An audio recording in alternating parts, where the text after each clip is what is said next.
শেরপুর জেলায় রোপা আমন ধানের চারা রোপণের মৌসুম শুরু হয়েছে। টানা ভারী বৃষ্টির কারণে উচ্চ ও নিম্ন জমিতে তুলসীমালা ধানের চারা রোপণে কৃষকরা এখন ব্যস্ত সময় বার করছেন। শেরপুর থেকে সহকর্মী আমিরুল ইসলামের তথ্যচিত্রের প্রতিবেদনে। শেরপুর জেলা কৃষি সম্প্রসারণ অধিদপ্তর ও কৃষকদের তথ্য অনুযায়ী এবছর আবহাওয়া কৃষকদের অনেকটাই সহায়ক হচ্ছে। কয়েক সপ্তাহ ধরে টানা ভারী বৃষ্টি হয়। ৫ উপজেলার উচ্চ নিম্ন জমিতে তুলসীমালা ধানের চারা সহ বিভিন্ন জাতের রোপা আমন ধানের চারা রোপণ কার্যক্রম শুরু হয়েছে এবং বর্তমানে তা জোরালোভাবে চলছে।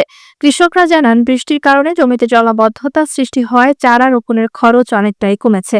আগে যেখানে ইলেকট্রনিক পাম্প ও সেলো মেশিন ব্যবহার করে সেচ দিতে হতো, সেখানে এবার বৃষ্টির পানি কৃষকদের জন্য অনেক সহায়ক ভূমিকা পালন করছে। টানা বৃষ্টি বাদলের কারণে আমাদের অনেক উপকার হয়েছে। যেমন আমরা বিদ্যুৎ দিয়ে প্রথম পানি সেচ উত্তোলন করছিলাম, পরে 2 দিন পরে ভারী বৃষ্টিপাত হওয়ার কারণে আমাদের অনেক উপকার হয়েছে। ফসলে এই জন্য ক্ষেত লাগানো শুরু হয়েছে মোটামুটি শেষ প্রান্তে আর কি। তা আমাদের এলাকায় প্রচুর বৃষ্টি হয়েছে। বৃষ্টি হওয়ার ফলে উঁচু জমিতে পানি জমছে, যার ফলে আমরা আমন ধান লাগানোর জন্য খুবই ব্যস্ত আছি।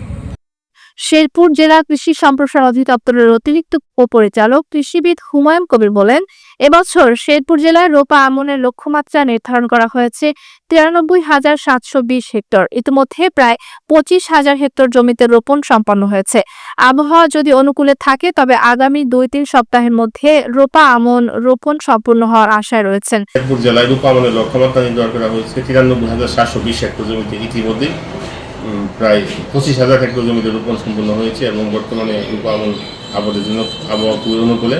আমরা আশা করতেছি আগামী 2-3 সপ্তাহের মধ্যে রোপা আমন অর্জন সম্পন্ন হবে এবং এখানে যেহেতু শেরপুরে তুলসীমালায় জিআই পণ্য হিসেবে একটি পণ্য এবং এই বছর আমরা যে রকমারি জানি 7,500 হেক্টর জমিতে তুলসীমালা ধানের আবাদ হবে এবং যেখান থেকে প্রায় 20,000 টন ধান উৎপাদন হবে। আমরা কৃষকদেরকে এই বিষয়ে সার্বিক পরামর্শ দিচ্ছি। তুলসীমালা ধানের জিআই স্বীকৃতি শেরপুরের কৃষিকে দিচ্ছে নতুন সম্ভাবনা, যা আশা জাগাচ্ছে জেলার কৃষক সমাজে উন্নতির।